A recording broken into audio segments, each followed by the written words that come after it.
that it will always go through a particular point on the graph. And that particular point is the ordered pair mean of x, mean of y. And you should have seen how to do that on the calculator in the video about paired data. So it will always go through the ordered pair x bar, y bar. That is a big deal. But I think I showed you how to do it on the calculator. You enter the data in list 1 and list 2 and under stat edit. And once you've done that, you press stat calc, and number 4 is linreg. It will also tell you the R value. Now it will say y equals ax plus b, and it will give you the a and b value. Now it's quite hard to draw on paper after getting some yucky numbers.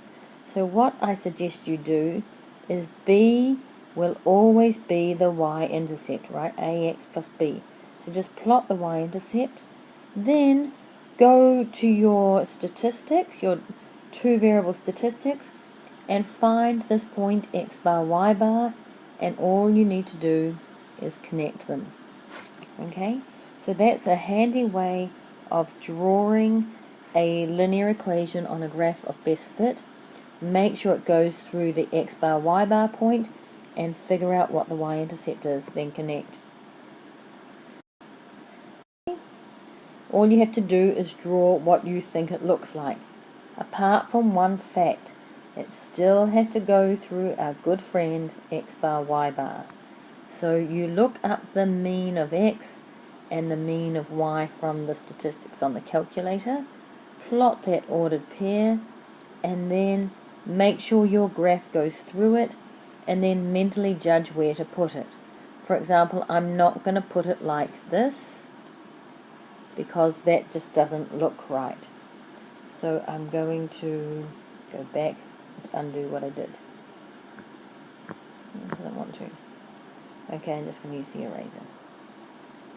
Okay, so the best line of best fit to me would be something like this.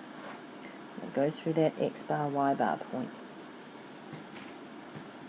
Okay, so by eye you use your own judgment, but you make sure it goes through that particular point. It is quite complicated, and the good news is it'll never be on a test. However, you may decide to use this for your internal assessment, your IA, if you decide to do relationships. Now, how it works is this, okay?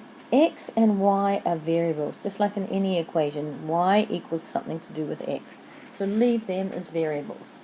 However, y bar is the mean and x bar is the mean of the x's, so you can find them off your calculator from 2var stats.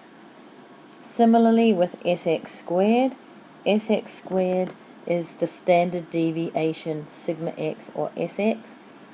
IB prefer you to use this one. So really better to say theta x squared. Sxy is more complicated, and what you have to do is use a particular formula, and I'll show you that on a new slide.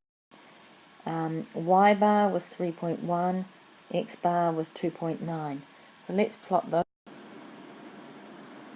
So Sxy equals the sum of all the xy values over n minus x bar times y bar. Now, you need to calculate that. Now to do that, I'm going to have to show you on a graphing calculator. But let's say you get some value for it, like 5. Let's say Sxy equals 5. So look out for another video that explains how to do this. Anyway, so that gives me y minus my mean value equals Sxy over Sx squared x minus x bar.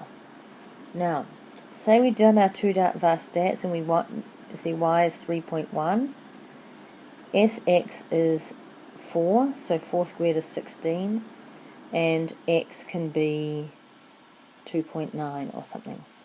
So there we have an equation. However, it's not very easy to draw, so we might make it y equals and add 3.1 on the right. So this is going to be 5 over 16 times x minus 5 over 16 times 2.9, and I'll just work that out on my calculator. 5 divided by 16 times 2.9, I get 0.90625. So minus 0.90625 plus the 3.1. So I've really got to do 90625, negative 90625 plus 3.1 is 2.19. So my equation is 5.16x plus 2.19. Now, 2.9 and 3.1, and then make sure we go through that mean point, and we also go through the y-intercept, and there's the graph. Okay, look out on the computer for a different video that shows you how to calculate SXY. Thanks. Bye.